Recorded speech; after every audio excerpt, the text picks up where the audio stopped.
अब जंगल के सभी पक्षी बहुत बहादुर हो गए थे और वो किसी से भी नहीं डरते थे क्योंकि बाजो चील उनके साथ रहती थी। बाजो चील, मेरी तो यही आशा है कि हमारी दोस्ती ऐसे ही चलती रहे, कभी किसी की नजर ना लगे। हाँ चिड़िया, तुमने बिल्कुल ठीक कहा। पक्षियों, तुम जानते हो क्या, बाकी चीलें मुझ पर बहुत गुस्सा करती हैं कि मैं पक्षियों को खाने के बजाय उनसे दोस्ती करके बैठी हुई हूँ। परंतु सच तो यही है ना कि तुम सब परिंदे बहुत अच्छे हो। अच्छा बाजो चील, तुम्हारा ये नन्हा मुन्ना चील कब उड़ना सीखेगा और कहीं ये बड़ा होकर हम पक्षियों को खा तो नहीं जाएगा? अरे बिल्कुल नहीं कालू, मेरा ये नन्हा मुन्ना चील तो बहुत ही मासूम है और वैसे भी इसकी तुम्हारे बच्चों से भी तो दोस्ती है ना। मेरे बेटे, ये देखो, मैंने ये अंडा दिया है और हाँ, 1 महीने बाद इसमें से तुम्हारा दूसरा छोटा भाई आने वाला है। मम्मा, फिर कहीं ऐसा तो नहीं होगा कि आप मुझसे ज़्यादा इसका ख्याल रखेंगी? अरे बिल्कुल मेरे बेटे, छोटे बच्चों से तो ज़्यादा ही प्यार किया जाता है ना। और वैसे भी तुम तो बड़े हो गए हो, तुम तो अपना ख्याल खुद भी रख सकते हो। और हाँ, अब मैं जा रही हूँ, मुझे कहीं पर काम है, तुम घोंसले में ही रहना, तब तक मैं वापस नहीं आऊँगी। और फिर बाजो चील वहाँ से चली जाती है।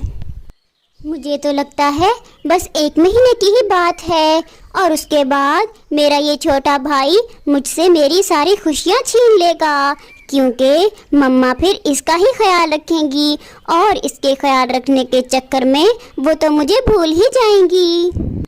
ये सब सोचकर वो नन्हा चील अपने आने वाले भाई से पहले से ही जलना शुरू कर देता है। वैसे अभी भी समय है, मुझे कुछ ऐसा करना होगा कि ये अंडे से मेरा भाई निकल ही ना सके। अगले दिन बाजो चील सभी पक्षियों को अपने घोंसले में बुलाती है। पक्षियों, मुझे अपने भाई से मिलने जाना है, लेकिन मैं इस अंडे और अपने इस नन्हे चील को अकेला छोड़कर नहीं जा सकती, क्योंकि मुझे डर है कि मेरी दुश्मन चीलें इनको नुकसान ना पहुंचा दें। क्या तुम में से कोई एक इनकी रक्षा कर सकता है? बाजो, आपको परेशान होने की ज़रूरत नहीं है, मैं आपके बच्चे और इस अंडे का ख्याल रख लूँगी। अरे नहीं नहीं मीनू चिड़िया, हम सभी पक्षी मिलकर काम करते हैं ना, तो इस दफा भी हम मिलजुल कर ही बाजो के अंडे और उसके बेटे का ख्याल रखेंगे। और फिर बाजो चील वहाँ से अपने भाई से मिलने के लिए चली जाती है। मीनू आंटी, मुझे एक बात तो बताएं, जब मेरा ये नन्हा भाई आ जाएगा तो मम्मा किसका ख्याल ज़्यादा रखेंगी? अरे नन्हे मुन्ने चील, तुम तो बड़े हो गए हो ना, लेकिन तुम्हारा आने वाला भैया तो बहुत छोटा होगा ना, तो इसीलिए तुम्हारी मम्मा छोटे भैया का ख्याल ज़्यादा रखेंगी। मीनू चिड़िया की बात सुनकर नन्हा चील बहुत ही गुस्से हो जाता है और सोचता है, ओह, तो इसका मतलब है मुझे बहुत जल्द इस अंडे का कुछ करना होगा। अरे मीनू आंटी, मुझे ये अंडा ज़रा देखने तो दे, मुझे अपने आने वाले भैया का बहुत इंतज़ार है। और फिर वो नन्हा चील उस अंडे को देखने लगता है और फिर अचानक ही उस अंडे को घोंसले में से नीचे गिरा देता है। नीचे गिरने की वजह से वो अंडा फूट जाता है। अरे नन्हे चील, ये तुमने क्या किया? तुमने बाजो चील का अंडा नीचे गिरा दिया। अरे मीनू चिड़िया, अब हम सबका क्या होगा? बाजो चील ने तो हम सबको इस अंडे की जिम्मेदारी दी थी। मीनू आंटी, कालू अंकल, मुझे आप सबसे कोई दुश्मनी नहीं है, बल्कि आप सबके बच्चे तो मेरे बहुत ही अच्छे दोस्त हैं। लेकिन अगर मैं इस अंडे को नीचे ना गिराता तो ये कल को मेरी सारी खुशियाँ छीन लेता। नन्हे चील, तुम नहीं जानते, तुमने बाजो के साथ साथ अपना भी बहुत नुकसान कर लिया है, तुमने अपना भाई खो दिया है। अगली सुबह भी हो जाती है और बाजो चील भी अपने घोंसले में आ जाती है। अरे पक्षियों, ये तो बताओ, तुम सब इतने डरे हुए क्यों दिखाई दे रहे हो? और हाँ, मेरा अंडा नजर नहीं आ रहा। अरे बाजो चील, हम सबको माफ कर दो। हम तुम्हारे अंडे का ख्याल नहीं रख पाए। तुम्हारे बेटे ने अचानक उस अंडे को नीचे गिरा दिया और वो अंडा तो अब फूट चुका है। हाँ बाजो चील, हम सभी पक्षी बहुत शर्मिंदा हैं, हमें माफ कर दो तुम।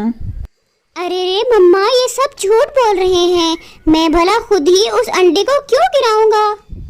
मैं अब तुम सब पक्षियों को नहीं छोड़ूंगी। अब तुम सब पक्षी मेरा भोजन बनोगे। बाजो चील पक्षियों का यकीन नहीं करती है और उन सबको रस्सी से बांध देती है और वहां से चली जाती है। बाजो चील उन पक्षियों को पकाने के लिए पानी गर्म करती है। मैं उन पक्षियों को नहीं छोड़ूंगी। मैं उन पक्षियों को इस पानी में गर्म करके खा जाऊंगी। मेरे बेटे, तुम यहीं पर बैठो, मैं उन पक्षियों को लेकर आती हूँ। जी जी मम्मा, मैं यहीं बैठा हुआ हूँ, आप उन पक्षियों को लेकर आए। बाजो चील, सिर्फ दोस्ती की ही खातिर एक मर्तबा मेरी बात सुन लो तुम। हाँ ठीक है मीनू चिड़िया, मैं सिर्फ दोस्ती की ही खातिर सिर्फ एक ही बात सुनूंगी तुम्हारी। फिर मीनू चिड़िया बाजो चील को सारी बात बताती है, लेकिन बाजो चील उसका यकीन नहीं करती है।